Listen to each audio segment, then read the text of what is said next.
जब अशोक वाटिका में माता बैठी हुई हैं तो रावण आता है उनसे मिलने, रोज आता है, कहता है मेरा प्रणय प्रस्ताव स्वीकार कर ले।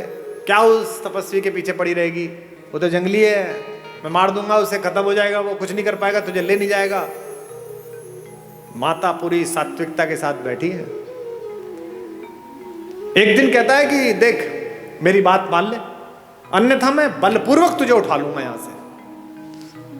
तो वो जिस चटाई पर बैठी हैं उस चटाई का एक तिनका तोड़ती हैं और तिनका तोड़कर अपने रावण के बीच रख देती हैं और कहती हैं कि तू कैसी मूर्खतापूर्ण बात करता है रे, कि तू मुझे छू लेगा। ये तिनका रखा है, इसे पार करके दिखा दे, तेरे में औकात है तो। एक लड़की अपने पति के साथ भी इतना सुरक्षित अनुभव नहीं करती इतना भाई के साथ करती है। क्यों? सीता भूमि से पैदा हुई हैं, सीता का नाम है भूमिजा और तिनका भूमि से पैदा हुआ है। संस्कृत में उसे कहते हैं भूमिज। वो तिनका नहीं है, वो सीता का भाई है। सीता कहती है मेरे इस भाई से निपट ले, पति से तो बाद में निपटना, वो तो बाद में आ जाएगा, पहले इस भाई से निपट। ये जो फेसबुक पर, ट्विटर पर, इंस्टाग्राम पर बहुत हंसते मुस्कुराते चेहरे हैं, इनमें से अधिकांश की जड़ें खोखली हैं। इसीलिए ये आत्महत्या करते हैं, इसीलिए ड्रग्स में गए हैं, इसीलिए शराब में गए हैं। ये राम की कहानी आपकी जड़ों की आत्मा में यूरिया का काम करती है, आध्यात्मिकता का। ये आपको मजबूत करती है। अच्छा, ये बच्चियां बैठी हैं, इनकी जब शादी होती है तो एंगेजमेंट रिंग कितनी महंगी बनती है। सीता की एंगेजमेंट रिंग कितनी महंगी होगी, लेकिन जब केवट के सामने भगवान राम बिना पैसे के खड़े हो गए कि उतराई देने के लिए कुछ नहीं है, और केवट ने कहा ऐसे तो जाने नहीं दूंगा, पैसे दो, उतराई तो देनी पड़ेगी, तो पति का अपमान ना हो जाए, पति यहां संकट में ना लगे, सीता ने चुपचाप अपनी अंगूठी उतारी और राम के हाथ में दे दी कि ये दे दो। गोस्वामी जी ने लिखा, पियसिय की ही जानन हारी, मुदित मगन मणि मुद्री उतारी, मणि उतार कर दे दी। ये सीता है, ये सीता सिखाई गई थी, ये सीता घर घर में सिखाई गई थी। इसीलिए हमारी माएं, हमारी नानियां, हमारी दादियां कम में काम चला लेती थी। आज क्या हो गया, कम हो गया तो झगड़ा हो गया, पति की नौकरी 4 साल नहीं लगी तो तलाक हो गया, पत्नी की नौकरी छूट गई तो झगड़ा हो गया। इसका मतलब क्या है, सुख साधन पर केंद्रित कर दिया। और यहां बैठे हुए धनी लोगों, सुख साधन में है ही नहीं। तुम्हारे ऑफिस में जो 15,000 रुपए में बाहर खड़े होकर सफाई करता है लड़का, जो तुम्हारी गाड़ी पर पोछा मारता है, किसी दिन कलकत्ता में आसमान में हल्की बारिश होती है, साइकिल से वापस जाता हुआ बाजार से पाव भर बेसन खरीदता है, पाव भर प्याज खरीदता है, आलू खरीदता है, एक छोटी सी बोतल में 200 मिलीलीटर तेल सरसों का लेता है और पत्नी से कहता है मौसम बहुत अच्छा रहा, पकौड़े बना ले। वो स्टोव पे पकौड़े बनाती है, दोनों बाहर बैठकर खाते हैं और शाम को सोते हुए कहता है यार क्या शाम बीती है, भगवान का धन्यवाद, क्या अच्छा मौसम है, क्या बढ़िया हो। और तुम पेरिस जाकर भी सुखी नहीं हो, तुम लंदन की ऑक्सफोर्ड स्ट्रीट पे शॉपिंग करते हुए खुश नहीं हो, क्योंकि तुम डेपुटेशन पे दुख को भेज रहे हो। दुख हो गया है थोड़ी मार्केटिंग कर लूं शायद कम हो जाएगा, दुख हो गया है थोड़ा मेकअप करके एक सेल्फी ले लूं शायद कम हो जाएगा। ये जो फेसबुक पर, ट्विटर पर, इंस्टाग्राम पर बहुत हंसते मुस्कुराते चेहरे हैं, इनमें से अधिकांश की जड़ें खोखली हैं। इसीलिए ये आत्महत्या करते हैं, इसीलिए ड्रग्स में गए हैं, इसीलिए शराब में गए हैं। ये राम की कहानी आपकी जड़ों की आत्मा में यूरिया का काम करती है, आध्यात्मिकता का।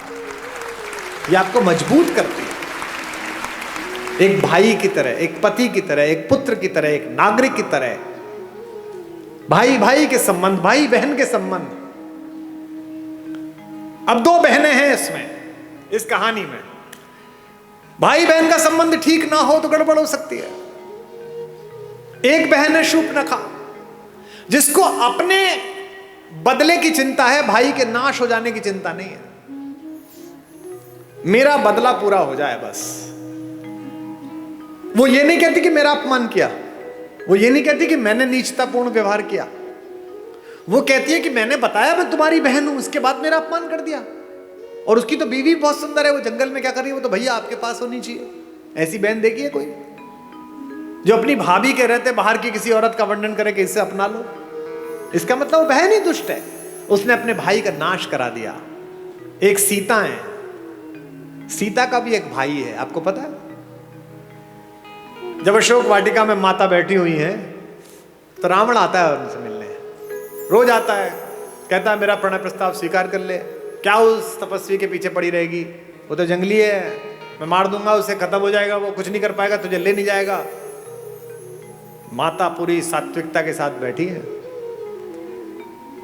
एक दिन कहता है कि देख मेरी बात मान ले, अन्यथा मैं बलपूर्वक तुझे उठा लूंगा यहां से।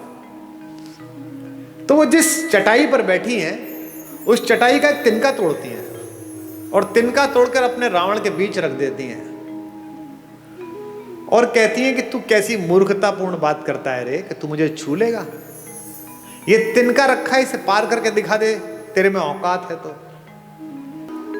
एक वैज्ञानिक सोच वाली युवती ने मुझसे पूछा कि क्या कुमार विश्वास जी आप भी कैसी पोंगा पंडितों वाली मूर्खतापूर्ण बातों की समर्थन करते हो, जो कैलाश पर्वत को उठा लेता हो तो तिनका नहीं उठा पाएगा, ऐसा क्या सीता में मनोबल आ गया तिनके को देख। अब मैं जो बात कह रहा हूं उसको बहनें सुने। एक लड़की अपने पति के साथ भी इतना सुरक्षित अनुभव नहीं करती इतना भाई के साथ करती है। क्यों? सीता भूमि से पैदा हुई है, सीता का नाम है भूमिजा, और तिनका भूमि से पैदा हुआ है। संस्कृत में उसे कहते हैं भूमिज। वो तिनका नहीं है, वो सीता का भाई है। सीता कहती है मेरे इस भाई से निपट ले, पति से तो बाद में निपटना, वो तो बाद में आ जाएगा, पहले इस भाई से निपट।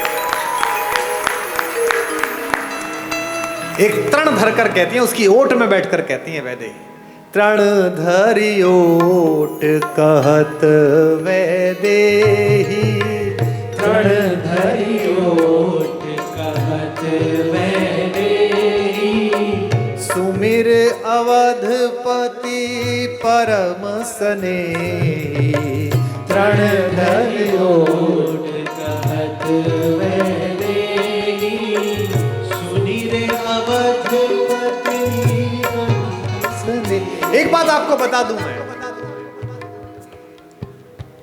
जिस दिन आपको